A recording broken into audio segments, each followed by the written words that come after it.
Share করছি আজকে আমার সারাদিনের খাবার। আজকে সকালে উঠেই খেয়েছি গরম গরম ধোয়া ওঠা ভাপা পিঠা। ভাপা পিঠা আমি নিজেই বানিয়েছি, অনেক অনেক অনেক বেশি গুড় আর নারকেল দিয়ে। কারণ যখনই বাজারে দেখা যায় যে খেতে যাই, গুড় বা নারকেল বেশি থাকে না, তাই আমি নিজের মতো করে বানিয়ে খেয়েছি। তারপর দুপুরে খেয়েছি কই মাছ ভুনা দিয়ে ভাত। কই মাছগুলো মা রান্না করেছে অনেক সুন্দর করে, অনেক টেস্টি করে ভেজে। আমি ফার্স্টেই কই মাছের ঝোল দিয়ে ভাতটাকে অনেক সুন্দর করে মেখে নিয়েছি। আর শীতের ধনিয়া পাতা দিয়ে মাছ ভুনা এক কথায় অসাধারণ। আর আমার কই মাছ অনেক বেশি পছন্দ, বিশেষ করে মাছের ভাজা দিকটা আমি বেশ পছন্দ করি। তারপর বিকালে গিয়েছিলাম বাইরে গরম গরম সিঙ্গারা খেতে। সিঙ্গারাটা বেশ মজার ছিল, ভিতরে অনেক বেশি করে পুর দেওয়া ছিল। সন্ধ্যায় খেয়েছিলাম ভেজিটেবল নুডলস, রান্না করা হয়েছিল ফুলকপি বাঁধাকপি আর ডিম দিয়ে। আর রাতে খেয়েছিলাম মোরগ পোলাও, যেটা বাহির থেকে আনা হয়েছিল। মাংসের পিসটা অনেক বেশি ছোট ছিল, বাট টেস্টটা অনেক বেশি ভালো ছিল। যখন আমি প্রথম লোকমাটা মুখে নেই, তখন আমি বুঝলাম যে তাদের টেস্টটা অনেক বেশি ভালো রান্নার।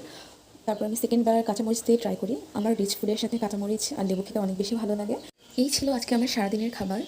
আপনাদের যদি আমার এরকম খাবারের ভিডিও ভালো লাগে, তাহলে অবশ্যই আমাকে কমেন্ট সেকশনে জানাবেন।